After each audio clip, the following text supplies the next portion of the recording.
tá? Depois a gente fala da externa. Mas eu vou colocar na ordem, certo? Vou fazer assim, ó. Um é a genital masculino.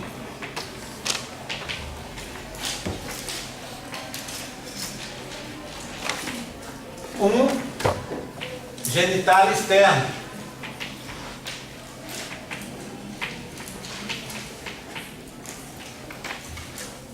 É o que? O pênis, eu vou falar ao final, e a bolsa escrotal, que a gente vai simplificar e chamar só de escroto, tá? Aquela dobrinha de pele pendente no meio das pernas, aonde ficam os testículos.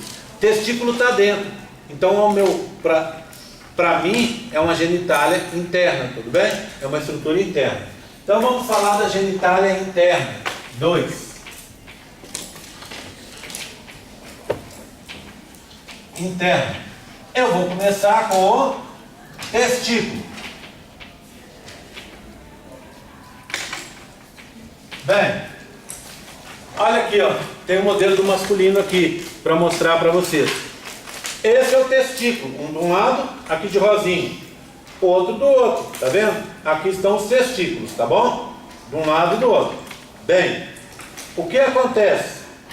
Eu vou ampliar essa região. Ele fica dentro da bolsa escrotal, tá? Pendurado por uma região que a gente chama cordão espermático, tá? Deixa eu só anotar aqui, ó. Cordão espermático. Bem, o que é isso? Músculo liso, vasos sanguíneos, nervos. Tem bastante nervos, por quê? Porque é uma região muito sensível. Por que ela é sensível? A gente sente dor ali, muita dor. O homem sente muita dor ali se tiver um impacto, alguma coisa assim. Por que a gente tem dor?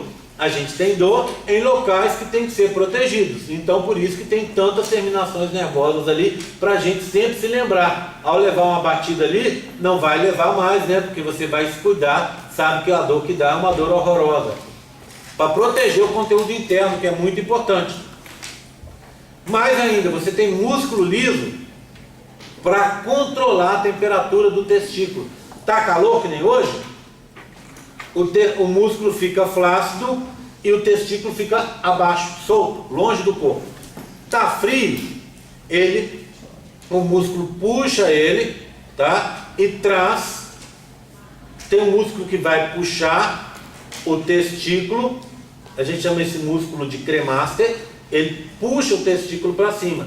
E tem um músculo que puxa todo a parte do saco escrotal, que a gente chama de dartos. Ele puxa para cima tudo, e aí tudo cola no seu corpo, elevando a temperatura do testículo, tá? Porque essa temperatura é importante para você ter um processo de produção de espermatozoides. Se ficar muito alta a temperatura, não produz. Se ficar muito baixo, não produz. A gente vai falar sobre isso depois, não se preocupe. Vocês viram também que eu não falei sobre os ovários, né? Eu tenho até um modelo grande de ovário ali, mas eu vou mostrar depois, na hora que eu for falar com vocês sobre a formação das células reprodutivas, tá? E aí a gente vai falar sobre isso depois, tá? A partir da próxima aula. Bem, agora, para facilitar, eu tenho um testículo grandão, ó. Olha aqui, ó. Um testículo grandão. Do lado de fora, você vai ter duas membranas. Essas membranas são ricas em colágeno.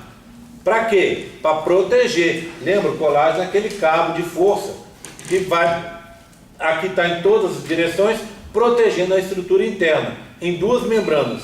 Vou abrir para a gente ver. Uma membrana externa, tá vendo? Que eu vou chamar de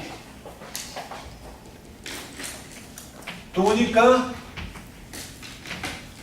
albugínea. Túnica porque reveste, não é isso? Túnica albugínea vaginal. Gente, mas é testículo e tem coisa de vagina? Tem, eu acho engraçado, mas tem, tá? Túnica albugínea vaginal parietal, tá? é a membrana de fora. E tem uma membrana de dentro, ó. Olha ela aqui, ó. Está mais aqui para dentro. Essa membrana interna, que também é de colágeno, eu chamo de túnica albugínea vaginal visceral. Se eu quiser tratar das duas, eu chamo só de túnica albugínea. Tá? Se eu quiser falar desse revestimento aí do testículo. Tudo bem? Tranquilo? Bem, entre elas tem um espaço aqui, ó, indicado por essa cor mais escura, tá vendo? É um espaço que a gente chama espaço seroso. Deixa eu anotar aqui, ó.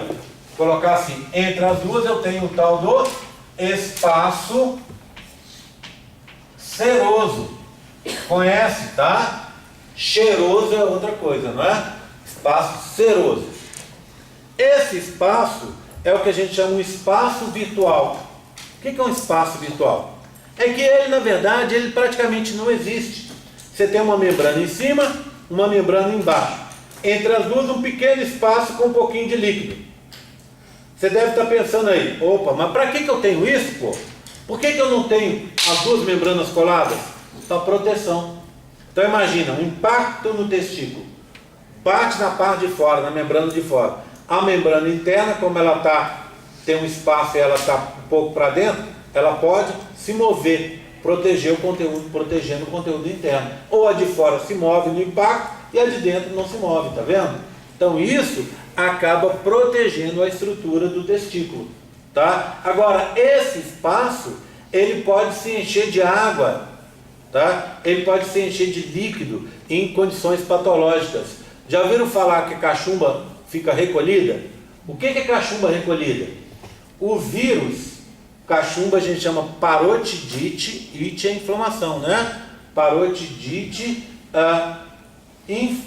infecciosa. Ela dá nas glândulas aqui, ó, né? Nessas glândulas salivares que a gente chama de parótidas. Aí fica inchado, a gente tem dificuldade de engolir, dá febre alta e tal. Se você faz repouso, beleza. Se você não faz, esse vírus tem tropismo, ou seja, ele tem preferência.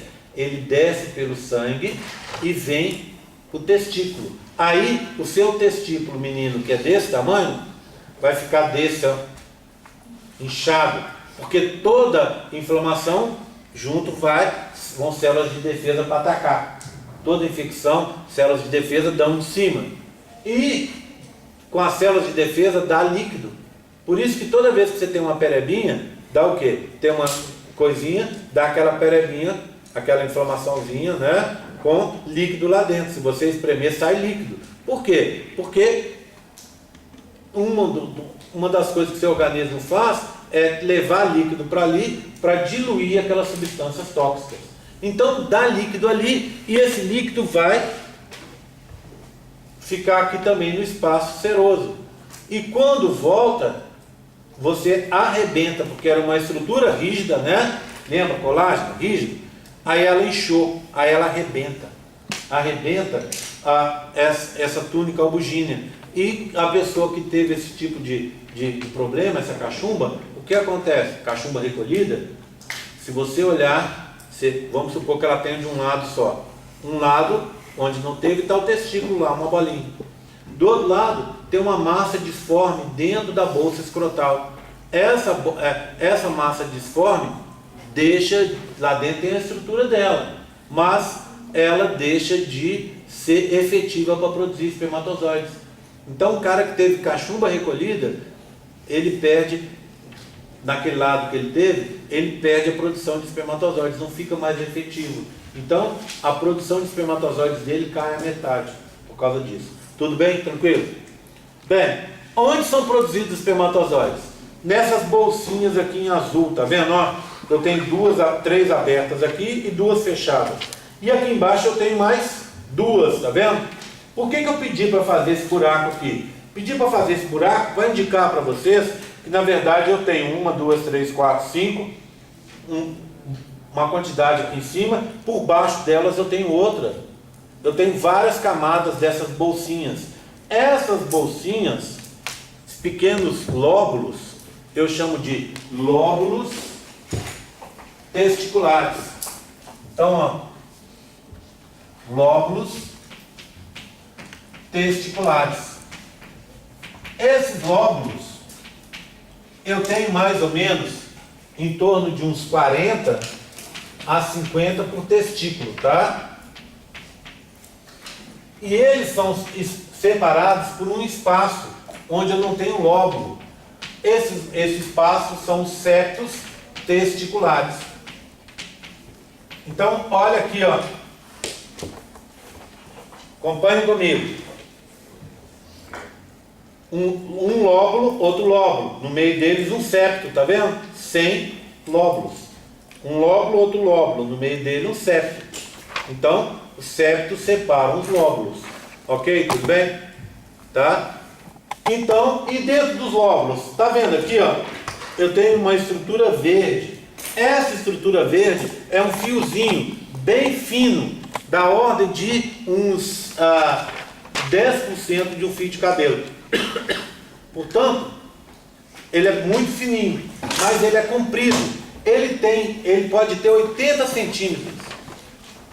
E eu posso ter, dentro de cada lóbulo, 4 fiozinhos desses. Esses fiozinhos são tubinhos que eu chamo de túbulos seminíferos.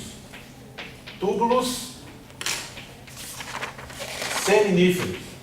É o local da produção dos espermatozoides. Deixa eu fazer um desenho do espermatozoide aqui para a gente lembrar. Então, eles são feitos nos túbulos seminíferos. São produzidos ali. Depois que eles são produzidos ali, eles têm que ser levados para outros locais. E aí a gente começa a falar do tal do sistema de condução. Deixa eu anotar aqui, ó. Sistema condutor. Vou começar com os túbulos retos. Depois eu vou falar da rede testicular. Depois eu vou falar dos ductos eferentes, até a gente chegar no epidídimo. Do epidídimo, você vai ter os ductos deferentes. Daqui a pouco eu vou mostrar o que é cada coisa, tá? Deferentes. É o ducto ejaculatório. E por fim a uretra. Vamos ver o que é cada coisa dessa? Vamos lá. Então, ó, os espermatozoides foram feitos aqui, ó. Concorda comigo? Aqui e aqui. Nos túbulos seminíferos, os verdinhos. Daqui, eles têm que sair e vão ser levados. Eles são levados passivamente. Os espermatozoides, quando são produzidos, eles não têm capacidade de se movimentar. Nem conseguem fecundar, tá? Então, eles vão passar por esses tubinhos roxinhos aqui, ó. Que são o quê? Os túbulos, olha lá, retos.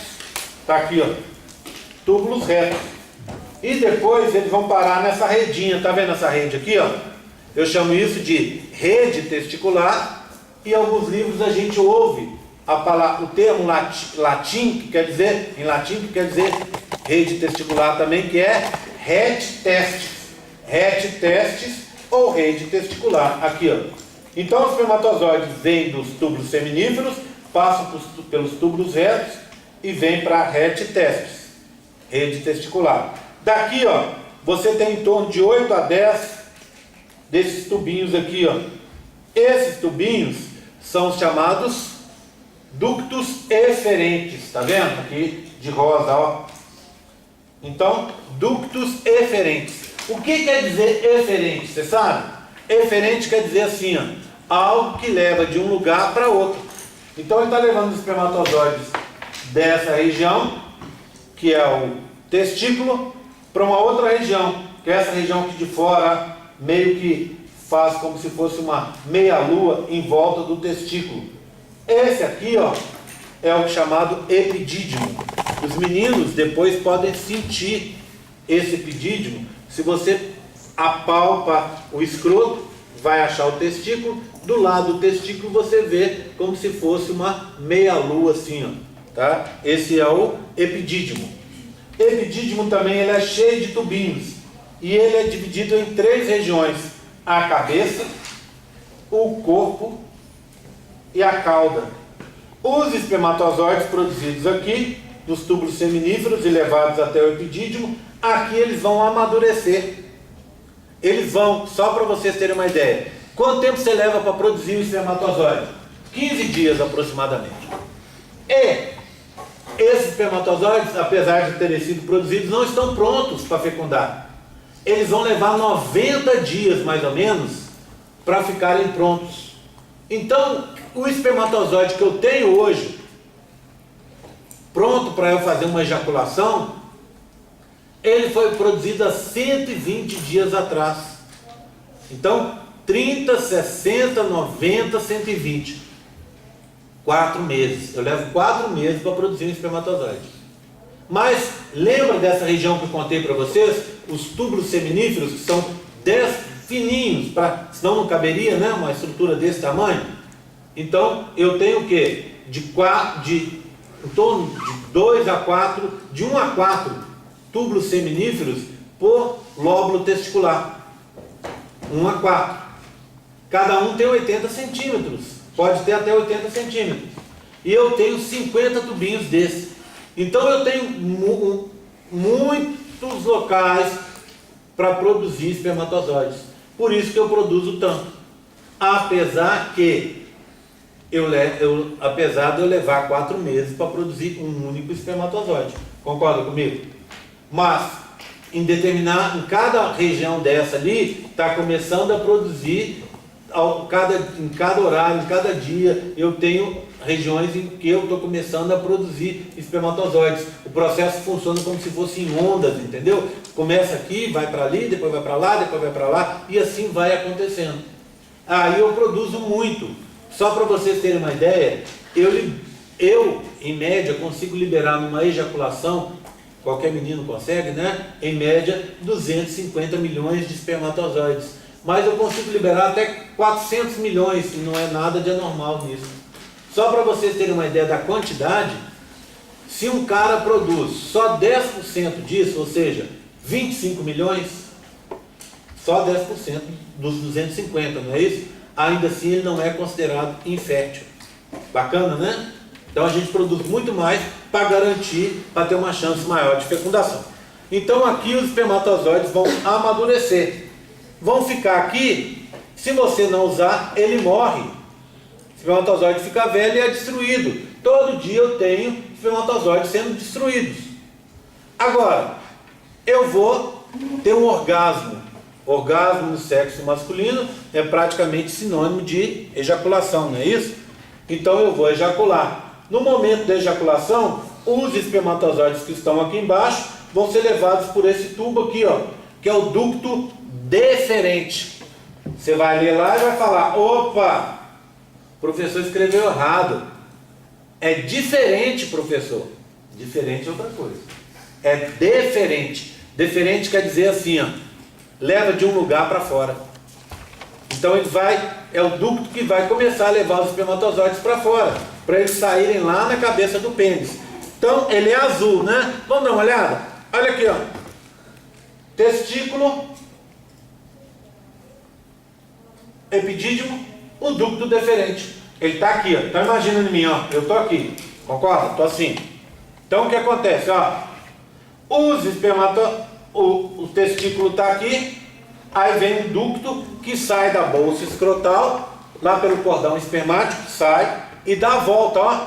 Ele entra no meu corpo aqui dentro. Lembra, ele estava nessa estrutura externa, apesar dele estar lá dentro. Alguns autores até consideram como o testículo, como se o testículo e o epidídimo ficassem do lado de fora. Eu acho que como ele está dentro da bolsa, a bolsa fica para fora, mas eles estão dentro da bolsa, então eles estão para dentro. Tá? Isso é uma opinião minha, tudo bem? Então o que acontece? está ali fora, ele tem que entrar. Então esse tubo entra, eu tenho dois canais aqui que chamam canais inguinais. Foi por onde o testículo desceu para ficar lá dentro da bolsa. Então, por esse canal passa um tubo, que é o ducto deferente. Então ele passa, entra no meu corpo, dá a volta, e aqui na região do bumbum, tudo bem? Ele dá a volta pela bexiga e vai descer e vai vir para o meu pênis. Então olha aqui, ó. A bexiga está aqui, ele saiu daqui de baixo, fez a volta por trás da bexiga e chegou aqui, ó.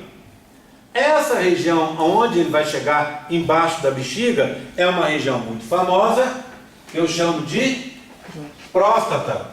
A próstata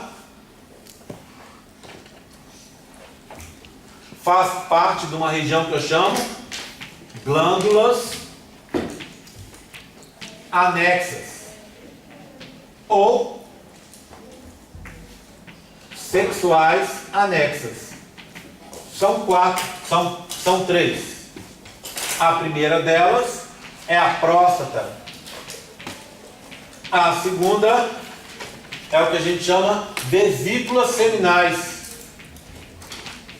ou glândulas seminais, tá? Ultimamente o pessoal tem preferido chamar de glândula e não vesícula. Glândulas ou vesículas seminais. E por último, as chamadas glândulas de Cooper ou glândulas bulbo-uretrais. Vou explicar cada um. Só que eu vou começar pelo número 2, tá? Pelas vesículas seminais. São essas aqui, ó. Um par, tá vendo? Um de um lado, outro do outro. Então é uma glândula par. São duas. Deixa eu pôr um pezinho aqui, ó, para indicar que ela é par. Uma de um lado, outra do outro. Histologia, citologia, lembram? Das glândulas exócrinas. Elas têm ducto, ó. Tá? É uma glândula exócrina. Todas essas são exócrinas, tá bom? Próstata, vesícula seminal e bulbo-uretrais.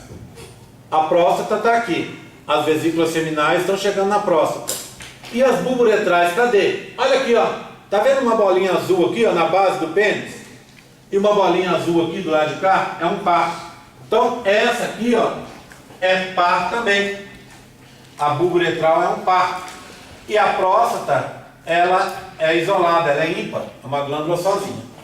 Ok? Tudo bem? Bem, as vesículas seminais estão aqui, ó. É um par. A próstata está aqui, ela é isolada, tá? E depois na base do pênis eu tenho mais duas. Deixa eu tirar aqui a parte de cima do pênis, ó, talvez facilite, uma de um lado, outra do outro. Essas são as bulbo-uretrais. Vou falar de cada uma e depois da anatomia do pênis, e aí vai facilitar vocês entenderem, tá? Tudo bem? Vou começar então pela vesícula seminal. Achou pequeno? Poxa, olha, eu tenho um modelo grande. Esse aqui é a próstata, ó. É a próstata, tá? E aqui estão as vesículas seminais atrás dela, ó. Olha lá, conducto é uma glândula exócrina.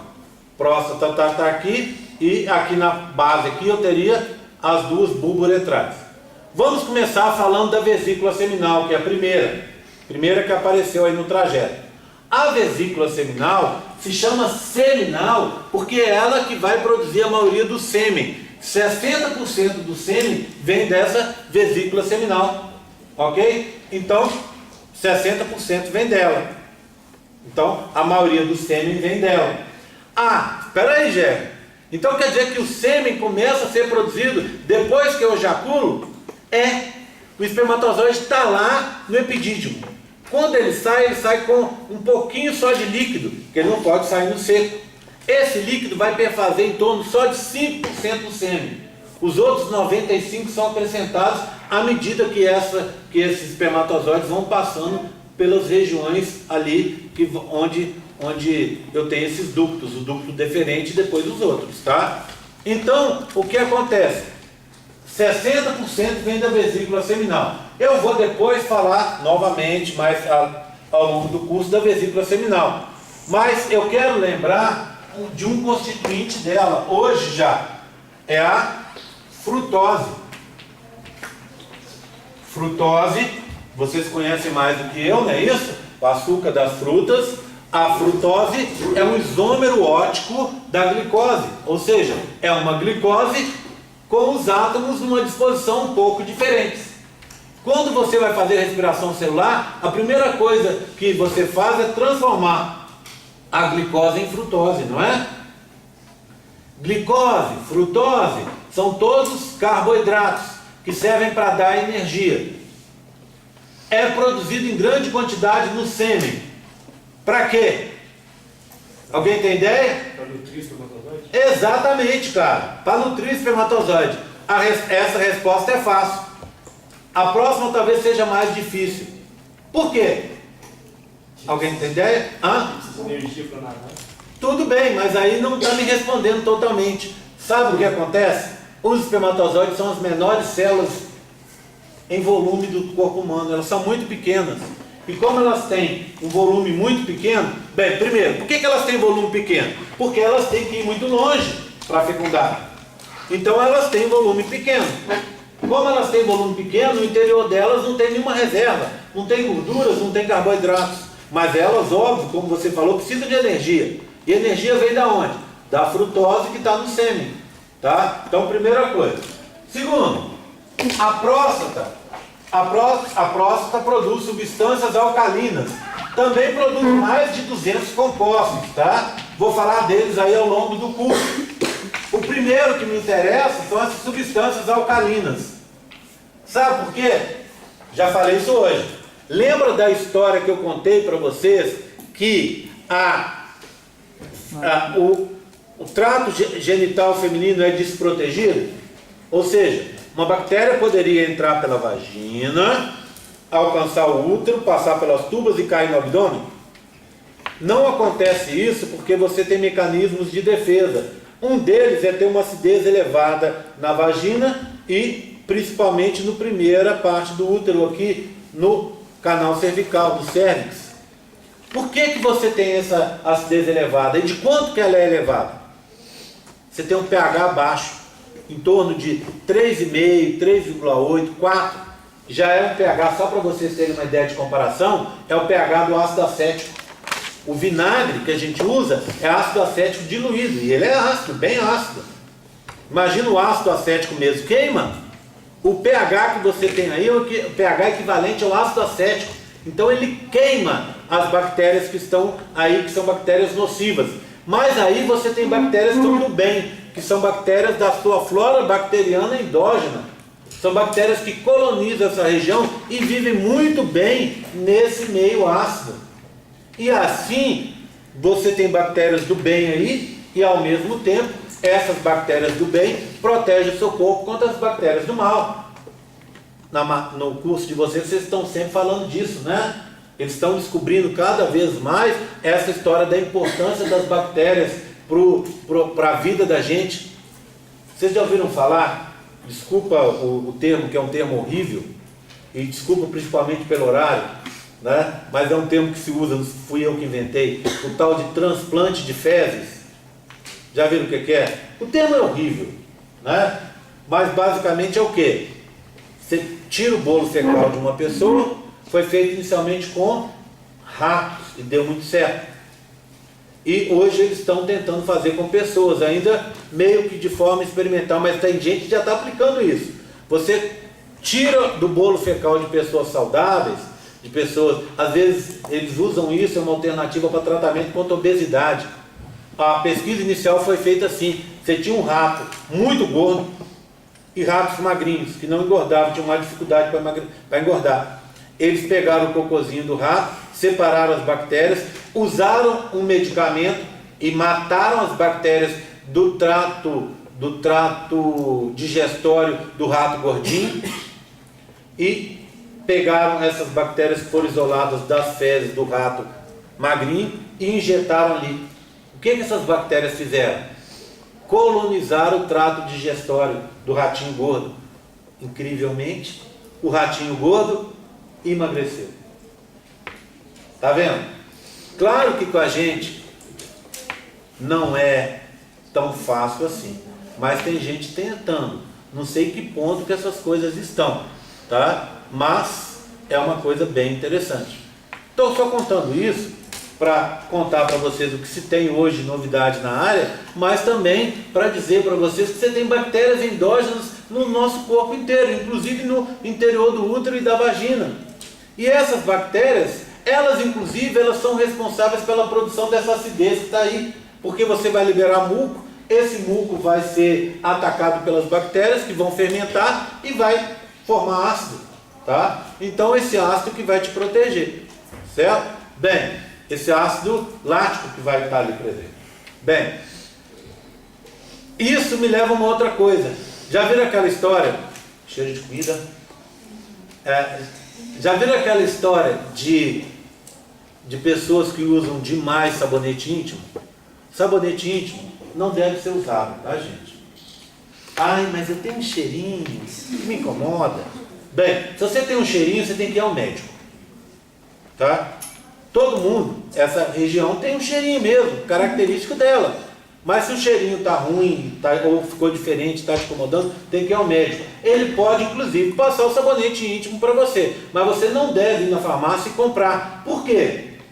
Porque o sabonete íntimo tem pH alcalino. Aí tem gente que fala assim, não, mas o que eu uso está tranquilo, é um pH neutro. Gente, pH neutro é 7, o pH da região é 3.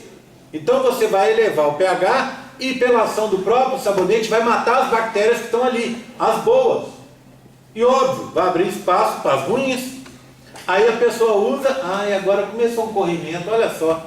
O que é o corrimento? Pode ser cândida, candidíase, pode ser, se for ainda, o corrimento da cândida, ele é mais clarinho, mais esbranquiçado, sem um cheiro ruim. Mas aí se ele começou a escurecer, ficou com cheiro ruim, né? Aí o que acontece? Já é um problema, que se você tem que cuidar. Então essa região não foi, vou falar mais rápido porque eu estou de olho no lanche ali, ó, para dividir, tá? Essa região não foi feita para isso, tá? Ela não foi feita para isso.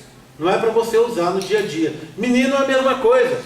O menino chega, tem mania, vai tomar banho, expõe a cabeça do pênis e lava com sabão. Às vezes até com bucha. Aí começa a dar o quê? Dá uns pontinhos ali, dá uma candidíase, dá umas bolinhas assim esbranquiçadas, arde, coça. Vai no médico, o médico vira e fala assim, filho, lavar aí com sabão uma vez por semana, com bucha jamais. Com sabão uma vez por semana, passa só água. Você vai falar, mas vai ficar sujo. Você fala assim, não, mas isso é feito assim mesmo. O seu próprio organismo protege disso, tá certo? Tudo bem? Então, essa história, cuidado. Você vê uma propaganda muito bonita de uma atriz famosa que usa o sabonete íntimo, não sei o que, você vai usar uma coisa que você não precisa e que pode até te fazer mal. Combinado? Depois a gente fala sobre esse assunto de novo. Bem, vesículas seminais, pronto. Próstata é o mais famoso dele, mais famosa das glândulas. Ela tem mais ou menos o tamanho de uma ameixa assim, mas ao longo da vida, a partir dos 50 anos, os meninos, os caras, começam a ter um crescimento dela. Essa região, eu tenho uma aqui, não é? Amarelinha, a próstata. Ela não é desse tamanho, tudo bem? Mas ela pode ficar desse tamanho. Ela é desse tamanho aqui, mas pode ficar desse, tá? E aí o que acontece? A região dela que vai crescer é essa região interna, ó, em azul claro. É o que a gente chama...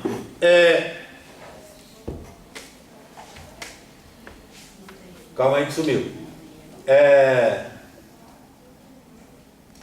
Hiperplasia benigna da próstata. É um crescimento a partir de divisão celular dessa região aqui, ó.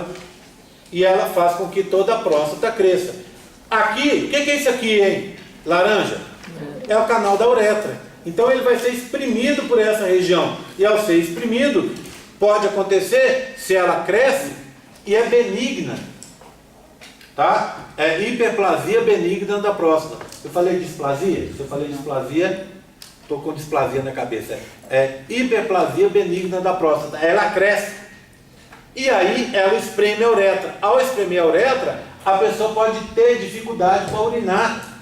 Ela tem vontade de fazer xixi, vai lá fazer, mas sempre dá aquela sensação de bexiga cheia ainda, sabe? meio cheio ainda. E quando faz xixi, pode sentir dor, pode sentir queimação, pode sentir incômodo. Tá? Então, tem que cuidar. Agora, olha que coisa engraçada. Não é diretamente relacionado, mas parece que existe indiretamente uma relação entre esse processo, que é aqui, ó, essa é a região medular da próstata, essa verde é a intermediária e essa aqui é a cortical, é a de fora, é a casquinha. Tá? Então, o crescimento dessa zona aqui pode fazer com que apareça de câncer nessa de cá. Tá? A gente não conhece, não sabe muito bem por quê, mas pode acontecer. Bem, o que é que você tem aqui chegando na próstata? Onde que está o ducto? Espera aí, mas eu não terminei a história. Por que você tem substâncias alcalinas na próstata? Para combater a acidez. Para que você combate a acidez? Para não matar os espermatozoides. Então, essa acidez elevada ia fritar os espermatozoides. Então, na hora que você deposita os espermatozoides ali, dentro do sêmen tem substâncias alcalinas que vão inativar por alguns minutos essa acidez e os espermatozoides vão conseguir entrar sem nenhum problema. Tá? Agora eu vou mostrar para a amiga de vocês o que está acontecendo. Olha aqui, ó. Chegando aqui, essa é a vesícula seminal. Ela tem um ducto que entra para dentro da próstata. Aqui, esse em azul do lado de cá e do lado de cá são o quê? São os ductos deferentes. Aqui, ó, o azul. Tá chegando lá. Aqui tá difícil de ver, tá? Mas depois vocês vão conseguir ver. Eu tenho no outro modelo aqui, mais fácil, ó. Olha aqui, ó. Do lado de cá. O ducto da vesícula seminal, vermelho. O ducto deferente, azul. Eles estão se encontrando, tá vendo? Dentro da próstata. E formando um pequeno ducto verde, que está aqui embaixo, ó. Esse pequeno ducto verde é o ducto ejaculatório, que fica só dentro da próstata. E que ainda dentro da próstata vai se encontrar com esse ducto laranja, que é o quê? A uretra. Então imagina, ó. Lá dentro você vai ter os dois se encontrando, tá? Você vai ter eles se encontrando, esse azul com esse vermelho, e logo em seguida eles vão se encontrar com esse que está aqui, ó, tá? Com esse que está aqui, que é a uretra. A bexiga estaria aqui. Então eles se encontram no meio do caminho, vão para a uretra e aí vai em direção ao pênis. Só que na base do pênis você ainda tem duas glândulas, não é? As bulburetrais, ou de Cooper. Lembra da história que os nomes, que não são nomes, que são nomes próprios, deixaram de ser utilizados? Então essas glândulas se chamavam de Cooper. E aí deixaram de usar o nome próprio e agora elas se chamam bulburetrais. Bulbo por quê? Porque é uma bolinha que deságua na uretra. Bulbo-uretrais. Tá? Bem, algumas pessoas conhecem as vesículas seminais, já ouviram falar. Outras pessoas, a imensa maioria conhece próstata, mas as bulburetrais pouca gente conhece, não é? Mas a partir de agora eu vou explicar uma forma para você nunca mais esquecer das bulburetrais. Já viu falar daquela história de coito interrompido? O que é o coito interrompido? O cara está tendo relação sexual com a menina, desprotegido, sem camisinha. Não façam isso, tá? Relação sexual só com camisinha. Tem relação sexual com a menina, desprotegido. E na hora que ele vai gozar, na hora que ele vai ter o orgasmo dele, né? E ejacular, ele retira o pênis da vagina e goza fora. Tá? Bem, não dá certo. Por que não dá certo? Primeiro, não protege contra DST. Segundo, a gente não sabe exatamente o momento que a gente vai ter o orgasmo. Os meninos sabem disso, às vezes enganam. Aí você vai ali, pá, tem um orgasmo, antes você não consegue tirar, antes que você consiga tirar o pênis da vagina. Pronto. E por último, tem a ver com as bulburetrais. Os meninos sabem, um pouco antes da gente ejacular, uns minutos antes, pela cabeça do pênis, sai uma aguinha, um líquido aquoso. Esse líquido aquoso, ele vem da bulburetral. Ela produz então um líquido aquoso, parece uma aguinha, que ele vai limpar, para limpar um parazinho aqui, a uretra. É isso que ele faz. Ele limpa a uretra. Você vai falar, opa, mas para que eu preciso limpar a uretra? Bem, na uretra passa a urina. Diferente, nós meninos somos diferentes de vocês meninas. Por quê? O nosso sêmen vai pela uretra. O nosso sistema genital, ele compartilha uma parte com o sistema urinário. Oi? Isso aí também serve para regular o pH da própria uretra? Serve também para regular o pH e serve também para limpar os espermatozoides que estão ali.